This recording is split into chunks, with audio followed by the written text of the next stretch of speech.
It's early now. I have the draft from yesterday waiting on my computer, but I feel the need to dawdle, to drink coffee and stare aimlessly, to go onto the internet, to look at audiobooks, to look at orthopedic shoes.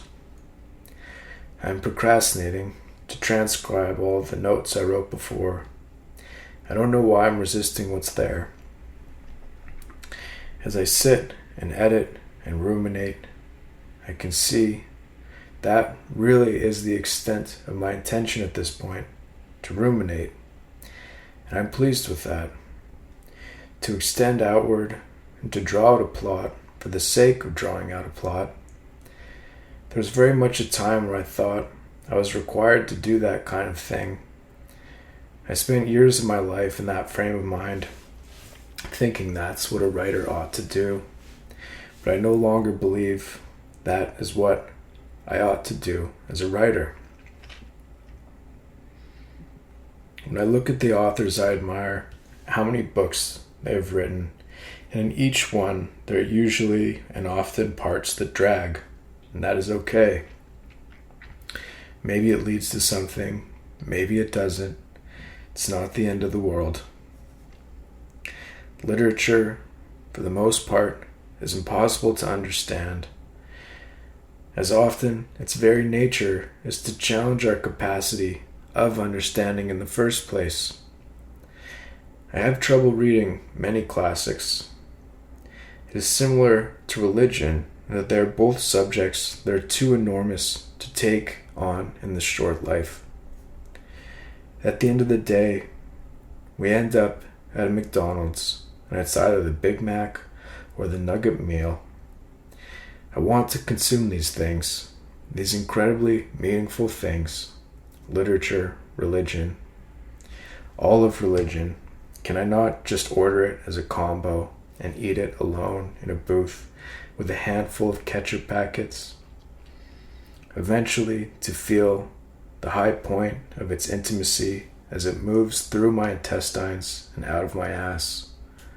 All of literature, how to consume it all at McDonald's for under $20, to hold it all on a plastic food tray with fries and a fountain soda.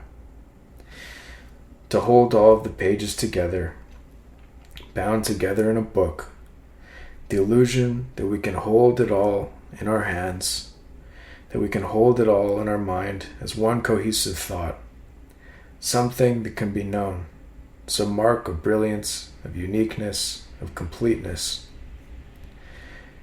To take the author's entire life and reduce it down to a simple list of every book they ever published, the title and the date. To look at it all and to try to understand it at once, the complete works, the entirety of their worth. And for myself, behind me, a trail of scraps and ash from all of the things I've written and deleted and lost and destroyed. Again, I am here with the next one. The urge to write something with magnitude, to bear what all of this is, the best of what I'm able to offer, some proof of my worth. In the grocery store, Miriam was off near the lettuce, sorting through the cucumbers that were piled along the wall. I stood with our cart among the avocados, looking past the pineapples towards the lines of people that tangled around the checkout aisles. The lights were chained to the ceiling some 20 to 30 feet high. I was reminded of how it felt years earlier, before Miriam, before Nora, standing in the old grocery store I used to go to. My time then was spent alone for the most part. In retrospect, I often feel like I was drifting off into an obscurity that there was no coming back from. I thought of the friends I've had who have taken their own lives, the reality of the extent of what that aloneness can become. 3 people, each of who I knew as well, if not better, than most anyone I'd ever known. I don't know exactly where to orient myself with it. Miriam came back around, her hands full of groceries. "Do we need more sweet potatoes?" she asked. As I think of this book and where it's leading, what kind of idea will arrive that inevitably will lead me to decide that I've reached the extent of what this writing is, I have begun to notice that this book, in a lot of ways, is about family.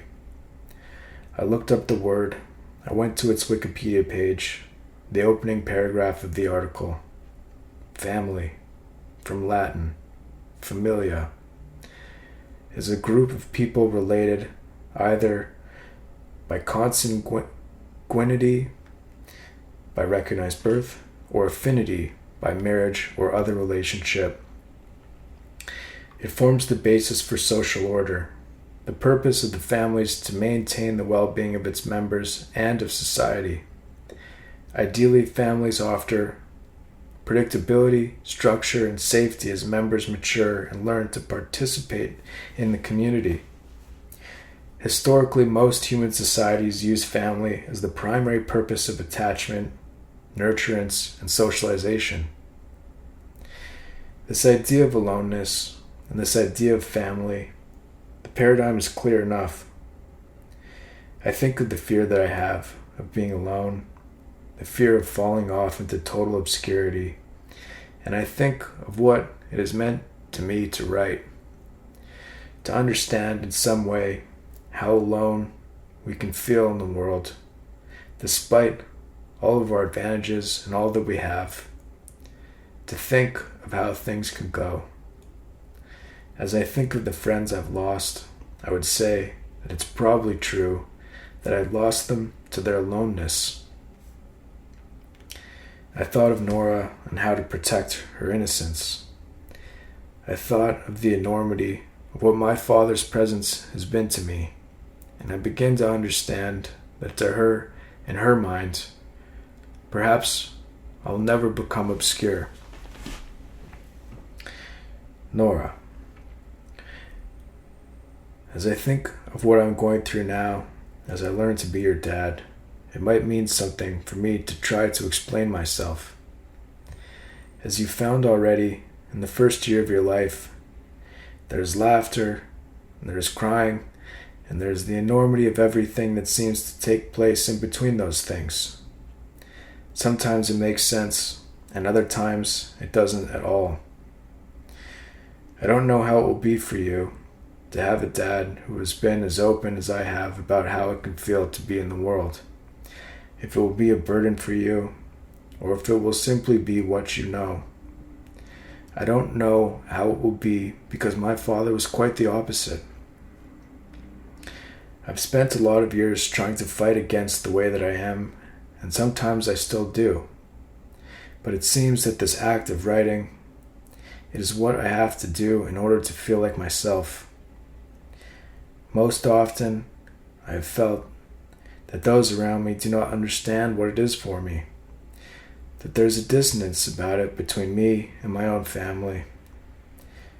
I've often felt a disconnect between myself and a lot of the people that I know. I used to try a lot harder to win people over, but now I do what I can to let it be as it is. I'm uncomfortable when people ask me what I do all day, what I'm writing, how it's going. I always regret engaging in those conversations, so for the most part, I try not to talk about writing outside of the writing itself.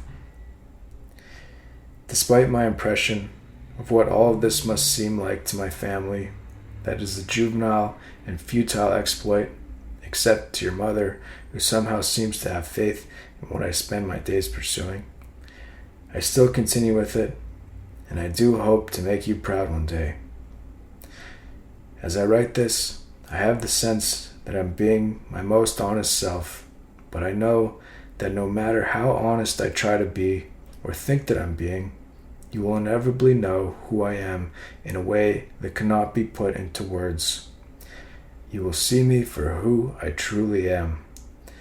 And I hope most of all that inevitably you will feel like I know you for who you truly are.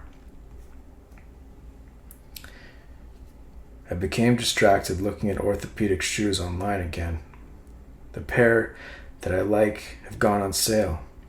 It's a good sale. Too good. It seems like a mistake.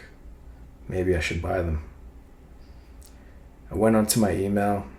There were only messages that I'd already neglected. I looked in the junk folder. I glanced at all that was there. I didn't read the lines individually. Instead, I looked at the entire page as a whole, the shape of it, the thing as an image, the complete works of junk mail. The idiotic compulsion I have to stick my head into a digital trash bin and to see if maybe there was something I missed. What a vortex of shit the internet has become. I spent the following hours reading. I went downstairs and heated up some leftover pizza in the microwave. I sat with my book in the kitchen. I struggled to understand what it was trying to say. Maybe the vocabulary was beyond my ability. Maybe I was reading too fast. Maybe I was tired. Still, I kept going. I felt my eyes as they merely glazed across the words I looked at.